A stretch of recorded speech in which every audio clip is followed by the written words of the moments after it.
Voltamos com o terceiro bloco com a professora Silvia Mazargão. Silvia, quando nós falamos em advocacia familiarista, e até porque muitas pessoas que ainda estão naquele lugar de clínico geral, que está começando, não tem uma especialização, acaba fazendo tudo um pouco, ou aquelas pessoas que estão com marcas um pouco menores, que acaba atuando em outras várias áreas ao mesmo tempo, há espaço, está saturado a advocacia familiarista? Há espaço para começar? Há espaço para crescer? Como é que está o mercado? Sempre há. Sem dúvida nenhuma está saturado, assim, no sentido de que muita gente tem se interessado pelo tema. É um tema que eu digo de entrada na advocacia, porque todo mundo conhece alguém que divorciou, que morreu, que tem problema com alimentos, que tem problema com guarda. É difícil você não conhecer no seu entorno pessoas que tenham esse tipo de problema. É um assunto acessível. Então, por exemplo, nas redes, você vê, né, a produção de conteúdo de família e sucessões é uma coisa que engaja. A apresentadora divorciou, é tema, né? O apresentador morreu, é tema. Então, e não só no conteúdo, né? Alguns casos vêm aqui no AB São Paulo para entrevista, por exemplo, para você levar esse enfoque jurídico. Aconteceu alguma coisa na família de alguém famoso, isso vira pauta. Total, né? Total. A fofoca move o mundo, né, amiga? Vamos falar bem a real. As pessoas gostam. E a gente até gosta. A gente assim, como diz meu amigo querido Rodrigo da Cunha Pereira, eu detesto fofoca, por isso que eu passo pra frente, pra não ficar parado. Eu aprendi com você e levo pra vida. Não é assim, as pessoas, elas querem saber o que tá acontecendo e daí tem um enfoque jurídico disso. Então, é uma área um pouco de entrada na advocacia, né? As pessoas acabam passando por isso, essa história do generalista. Eu faço previdenciário, trabalhista, civil, família, aquelas plaquinhas. E no final não faz nada direito, né? Exato. Mas a gente sabe que, assim, é um tema mais acessível. Tem, sem dúvida nenhuma, muito campo de trabalho, até porque a família, ela é uma constante mudança. E o direito de família é um direito que O que mudou? Tudo. Do tempo, vamos lá, fazer um recorte, do nosso tempo lá, da internet de escada, para agora. O que mudou? Tudo, Johnny, a começar pelas conformações familiares. Antes a gente tinha a família, instituição como centro, então você vai manter aquilo ali rígido do jeito que for, sendo com a mulher apanhando, com o marido traindo, com os filhos subjugados, mantinha. Hoje a gente tem um olhar para o ente da família. Então a mulher que está em situação de vulnerabilidade, que é vítima de violência, ela tem uma proteção importante que faz com que ela, ainda a gente sabe que é deficitária, mas é muito melhor do que era 20 anos atrás. Poxa, eu tenho condição de sair desse relacionamento, o que eu vou fazer? Essa criança que está sendo negligenciada por um ou por outro pai, tem no judiciário um olhar para ela, né? A possibilidade de pensar numa paternidade igualitária entre mães e pais, um exercício combinado disso, traz outras alternativas para fixação de guarda, de convivência. Então mudou tudo. Eu fazia divórcio há 20 anos atrás, com regime de convivência, que a gente falava visitas, hoje a gente fala convivência, em que o pai pegava sábado de manhã, devolvia domingo à tarde, depois vinha 15 dias depois. Hoje eu faço regimes em que o pai fica 2 dias, a mãe 2, e eles dividem os finais de semana. Então as coisas são muito diferentes, né?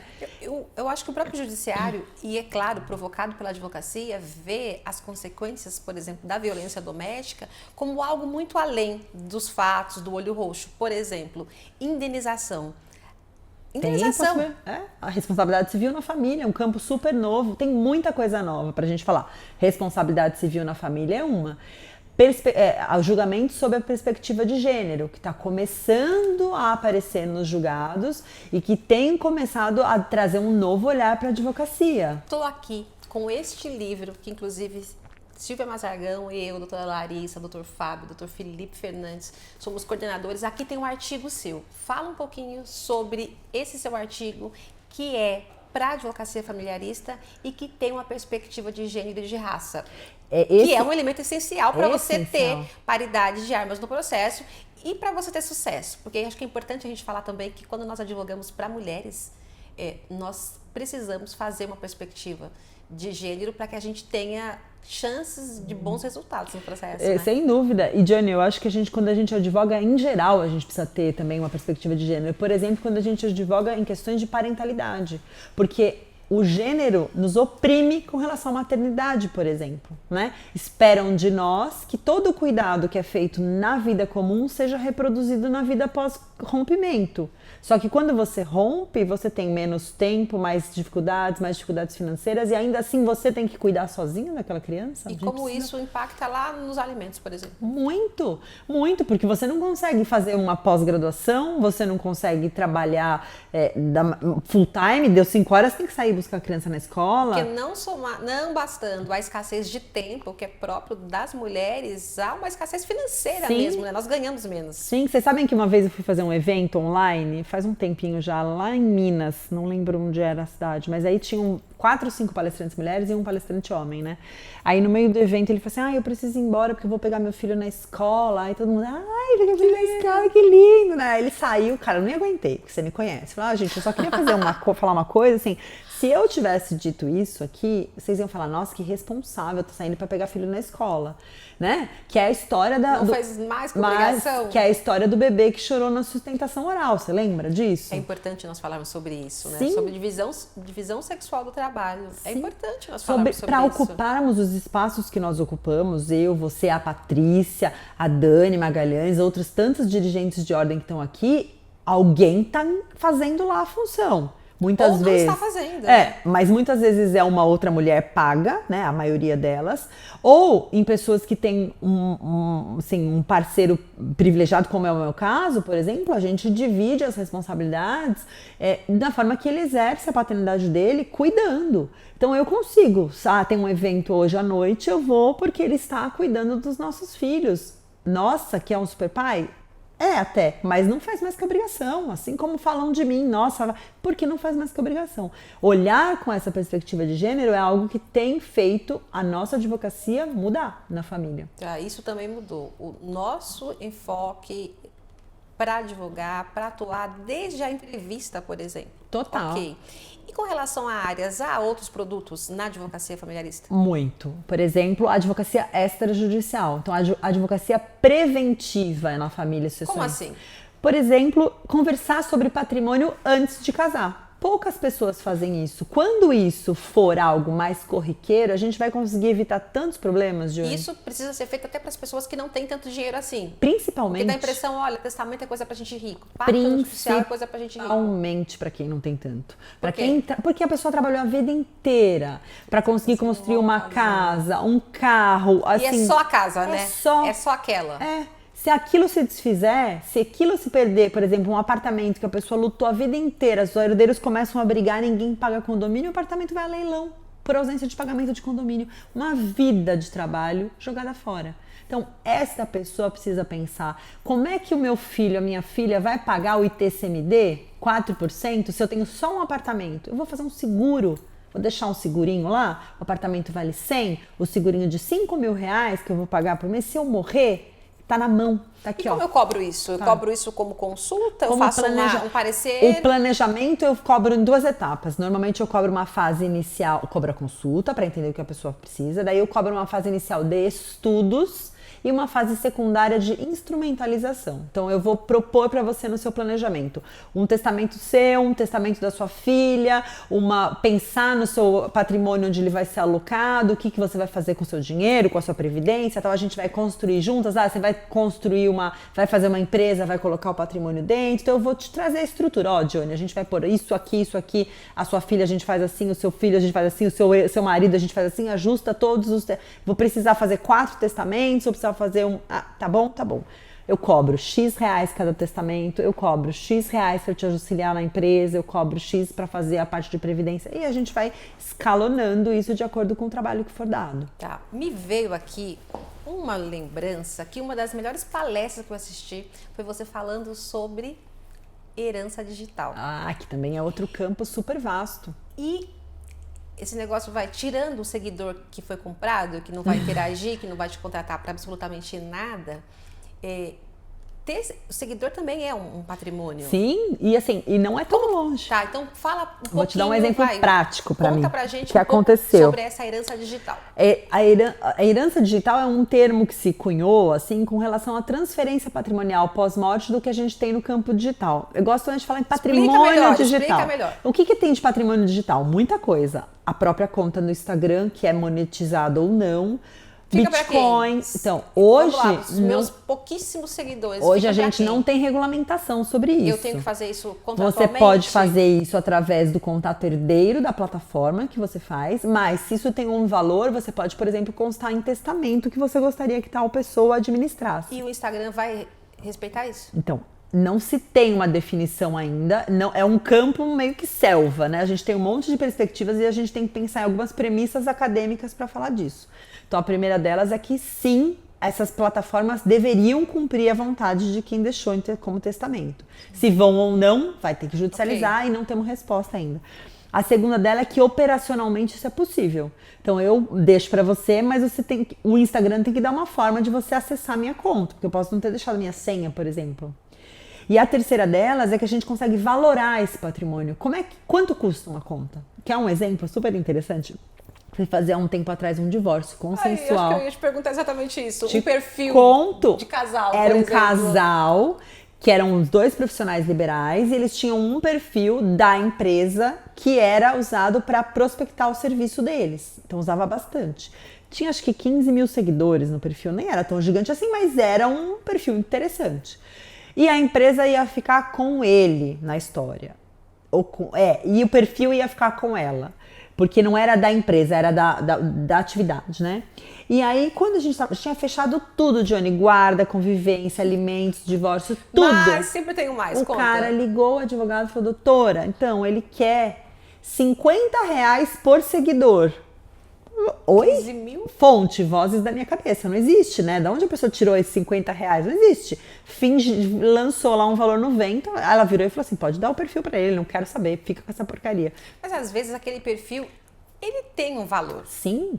Pensa, por exemplo, quando morreu o apresentador Gugu Liberato, ele recebeu 1 milhão de novos seguidores na sequência da morte. 1 milhão de pessoas. E outra, gera dinheiro para o Instagram.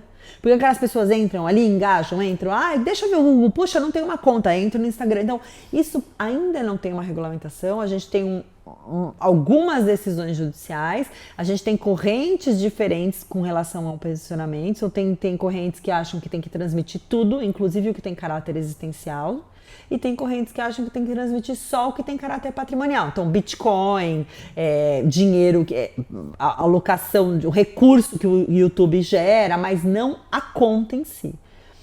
Eu vou te dizer que eu era mais filiada à transferência exclusivamente patrimonial, mas eu tenho tido um pé mais mudado um pouco o meu posicionamento, até porque, assim, usando uma comparação, quando a gente morria no passado sem isso, se você deixasse um baú de cartas na sua casa, contando a sua vida, o seu diário, você acha que tem algum cabimento a gente imaginar o Estado falando assim, não, me dá isso aqui, Anelisa, não é seu. Faz sentido. Sua mãe não vai, você não vai ler o que a sua mãe deixou, o Estado não vai preservar a intimidade da Johnny.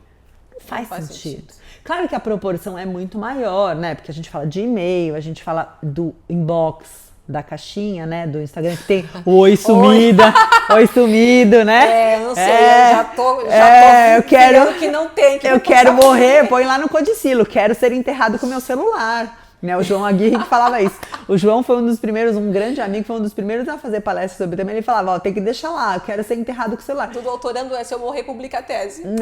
Então, é isso, publica a minha tese, né? Então, tem um monte de questionamentos. É uma área muito vasta. Legal. Então, mas tem que estudar muito. Muito. Tem que estudar princípios de direitos sucessórios, Júlio. Tem que saber sucessões, tem que saber, porque a gente não tem uma legislação própria ainda. A aplicação é dentro dos princípios que a gente aplica para um patrimônio normal. E para qualquer área, a gente tem que aprender a advogar com base nos princípios, porque os princípios eles norteiam, né? Sim. Eles têm que nortear o legislador, quem vai interpretar e nós, enquanto advogados, porque muitas coisas não está ali ou que está muito confuso. Nós passamos por uma reforma trabalhista, por exemplo. Mudou tudo também. E que aqueles artigos, a gente ficou discutindo se era constitucional ou não, mas era assim, flagrantemente inconvencionais, eles eram incompatíveis com convenções ratificadas pelo país.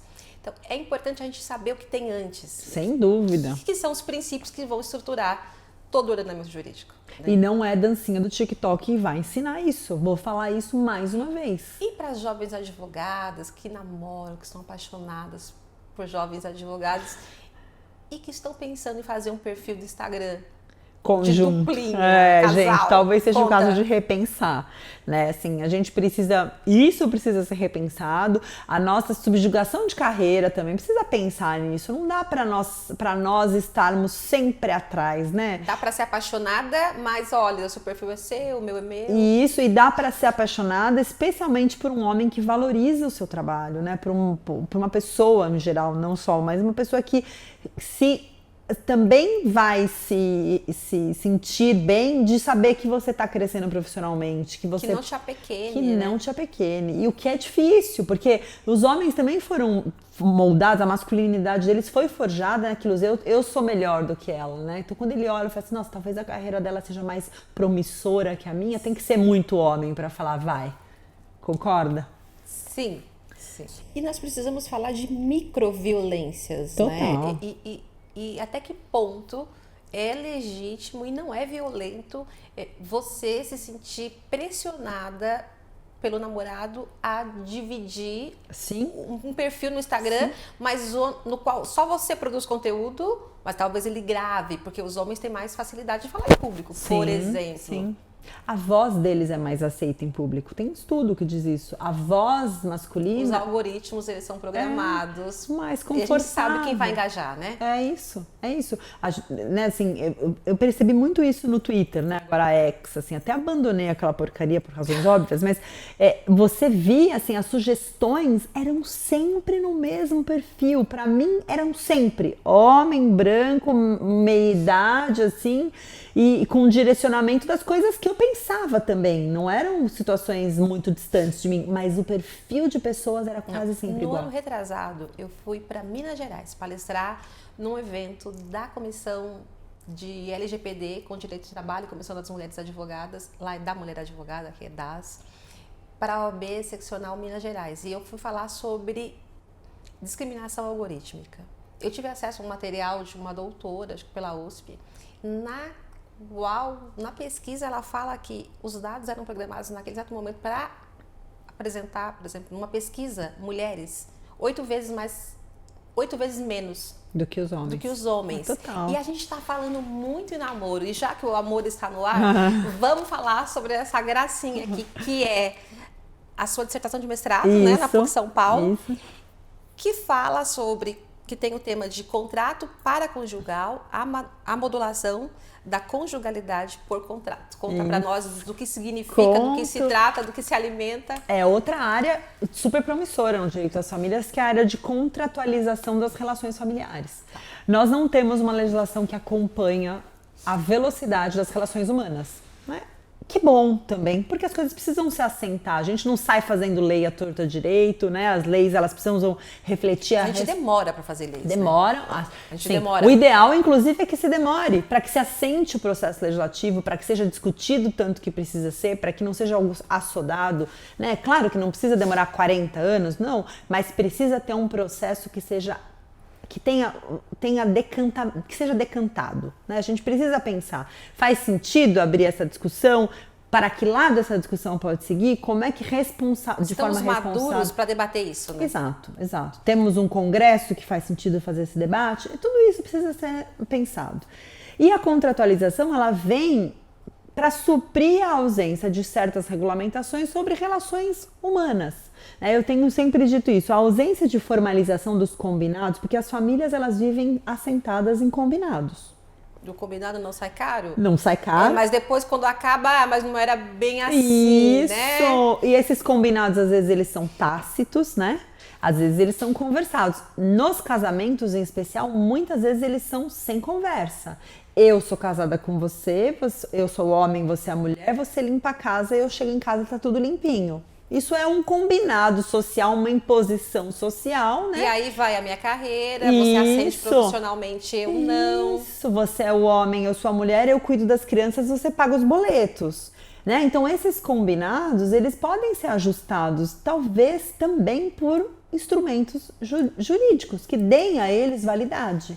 E aí, a hora que você virar para mim e falar assim, então, Silvia, quer saber? Arrumei uma novinha, sem problema nenhum. O que a gente combinou? Eu ia parar de trabalhar e, em compensação, você ia pagar todas as contas até que eu voltasse para o mercado. Porque é muito complicado para uma mulher falar assim, olha, você estagnou na sua carreira, porque, claro, eu sei que você dedicou muito à sua família, você foi uma excelente mulher, mas agora você terá que viver com 30%. É quando muito, né? Porque a pensão alimentícia... Mas que não é seu, é dos seus filhos. Isso, para ela nada. A pensão alimentícia para a mulher está fadada a terminar, acabará.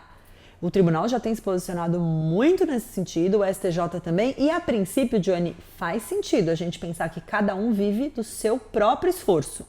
Ótimo, desde que a gente consiga ter igualdade de condições, o que não acontece. Sim. Então a gente precisa pensar num momento de transição, né? Se é preciso olhar para as questões também com essas ligadas às questões de gênero, essa é uma precisa ser tratada com essa lente. Aí esse contrato paraconjugal também é um produto para você ter na sua advocacia. Sem dúvida, faz parte. E é rentoso, é rentável, é produtivo. É produtivo, na grana. É rápido no trato, porque você vai fazer 2, 3 consultas, você vai construir aquele documento e a pessoa vai sair feliz com ele. E esse contrato, esse documento que será preparado no seu escritório, no escritório da colega, é para quem está apaixonado e não é para quem está, tipo, agora acabou a paixão, a gente precisa colocar isso no papel. É para todo mundo. É Sabe para quem? Para quem está começando a conjugalidade para ajustar o que está por vir. Para aquele casal que atravessou uma super crise. Descobriu uma infidelidade, por exemplo. Isso é muito legal. Mas não é para pessoa assim, olha, eu tenho um date hoje.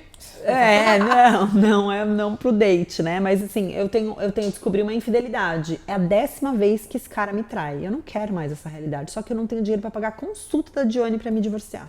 Acontece muito. Sabe o que a gente faz?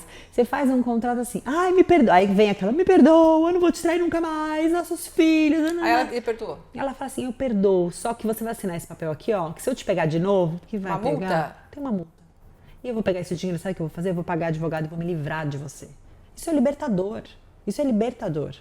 Isso Quais os valores de multa? Só por curiosidade. Já fiz. Vamos ver quanto que custa uma infidelidade. Tem um caso famoso que circulou, né, pelos grupos de família, que foi um casal que tentou, de Minas também, que tentou colocar uma multa de 180 mil reais. Eu achei engraçado que é 180, não é nem 150 nem 200, né, um valor meio 180. Eu já fiz com 100, já fiz com 300, já fiz com 20. E diminui o número de traição ou não? Não voltaram, hein? Os que eu fiz não voltaram. Então, ou não pegaram, ou funcionou para alguma coisa. Então, assim, se vai diminuir? Claro que não. Tá na natureza humana. Isso faz parte desde que o mundo é mundo, mas vai permitir que essa mulher se liberte dessa situação. Se não é algo... Ou ao contrário, eles combinaram que eles vão ter um relacionamento aberto, por exemplo. E eles vão ajustar isso. Isso dá para colocar também. Super. É um produto para a sua advocacia familiarista. É um produto para a sua advocacia familiarista, sem dúvida nenhuma. E como que é isso? Como que... Não pode colocar lá no Instagram, faço contratos para traidores. Hashtag traia com segurança. Não dá, né? Não, mas faço contratos modulando a fidelidade, por exemplo. O que é fidelidade para você? Mas volto. A gente não está falando, a gente está falando de um país que é continental, Sim. onde as pessoas têm graus de formação diferentes. De educação formal diferentes. Isso. E talvez aquele cliente que é um pouco mais levadinho, mas que não tenha tanta facilidade, aí não vai entender o que é modulação. Como que eu vou captar esse vou explicar assim, o que é ser fiel? Porque assim, vamos falar a verdade, a gente tem nichos de advocacia. Tá. A gente tem a advocacia da execução de alimentos de R$300, e a gente tem a advocacia do agro na família, que eu faço pactos que envolvam bilhões. Existem vários nichos, advocacia privada, advocacia do cliente muito rico, da advocacia da assistência, todos eles são extremamente válidos, dá para fazer e dá para ganhar dinheiro em todos. Fala um pouquinho da atuação no agro. Nós acabamos de fazer um congresso de direito e agro e foi um sucesso em Ribeirão Preto. E você palestrou e eu sei que você arrasou. Conta um pouquinho pra gente como isso funciona. Foi muito legal, porque no primeiro dia de palestra, um estudante de direito perguntou assim, quais são as áreas que eu posso pensar no agro, né, para trabalhar? Todas, Johnny, pensa, desde marca, até trabalhista, até previdenciário, até imobiliário, família e sucessões, porque a organização das famílias no agro é imprescindível para o negócio não parar. Hoje, as grandes fazendas, né, até muito tempo atrás, quase todas elas rodavam no CPF, é uma loucura, mas a carga tributária para o CPF é muito melhor do que para o CNPJ. Então, às vezes, grandes organizações de fazendas gigantescas que movimentam um estado rodam no CPF da pessoa, o que significa que se aquele cidadão morrer, o negócio trava. Pensa na loucura disso. Então, se você não tem um plano sucessório para aquele negócio e aquela fazenda... Isso vai para o grande latifundiário como para o pequeno produtor, produtor, que tem 3 fazendas trabalhando. Ou seja, todas nós temos acesso a esses clientes. Todos, Há pequenas produções que, por exemplo, tem o direito real de habitação, né? A pessoa, o cônjuge que fica, o que morreu, deixa para o outro direito real de habitação. Aí você pensa que eu tenho uma pequena área rural que eu produzo ovo, uma granja dentro da área rural. E aí tem uma casa em que a família mora. O cara morre, tem outros 2 filhos do primeiro relacionamento que vivem lá da atividade. A área é meu direito real de habitação, sai fora daqui da granja. Como é que você vai pensar nisso? Né? Tem tantas coisas, tantos meandros interessantes para quem está no interior, para quem está em região de agro, para pensar nisso, para trabalhar também com esse negócio. Né? Então, e como que eu vou trabalhar com isso? Estudando. Não tem atalho, não tem atalho. Advogado bom é o advogado que estuda. Advogada boa é a advogada que estuda. Não tem atalho. E para isso a gente tem muito conteúdo aqui, esse curso incrível que você está organizando aqui é um deles. Tem conteúdo nas comissões, tem na ESA, com o projeto da anuidade de volta, né? Gratuito, gratuito, né? gente. Gratuito. Só não estuda hoje quem não quer. Quem não quer. É isso, Johnny. Quem não quer, quem tem a preguiça de olhar o site e falar o que eu posso abrir aqui para aprender. Tem uma infinidade de coisa boa para fazer. Não perde lá o tempo passando dancinha de TikTok, né? Um pouquinho para dar uma desaluviada, tudo bem, mas não fica o tempo todo nisso. Tem um curso de prática antirracista incrível que a Carol deu aula, que é muito legal. Tem os cursos, todos os cursos de contratos, os cursos de família e sucessões. Assim, tem uma infinidade de cursos. Só não estuda quem não quer. De graça, volto. Chegamos ao final. Eu sabia que seria uma delícia gravar com você, porque eu te admiro muito. E foi amor à primeira vista. E você sabe como que foi amiga, é verdade. A gente se bateu agora, de tanto... só para a gente concluir para todas as nossas advogadas, e eu tenho certeza que todas saíram muito leves, mas assim, muito esperançosas de ter uma carreira construída com responsabilidade, com honestidade, com transparência, porque você é isso. Você é o símbolo de honestidade, de transparência, de lealdade. E só para resumir, deixa o seu recado para as advogadas. Johnny, acho que meu recado principal é o seguinte: não desistam da advocacia, porque é difícil, ninguém começa pelo fim, é trabalhoso, mas é uma profissão abençoada. E não saiam da nossa casa, estejam na OAB, né? Então, o meu conselho, pego a minha dor, do meu arrependimento, assim, estejam aqui, porque de fato a gente tem muito, nós como profissionais juntos, crescemos muito mais. A presidente Patrícia diz isso, é uma irmandade acima de tudo. A advocacia é uma irmandade, né? Ninguém consegue compreender quão a gente fala mal dos outros advogados, mas não mexa com uma advogada, não deixa com um advogado na nossa frente que o pessoal realmente se une de uma forma que é inexplicável. É um amor pela profissão que faz a gente seguir juntos, sem dúvida nenhuma. Obrigada, amei.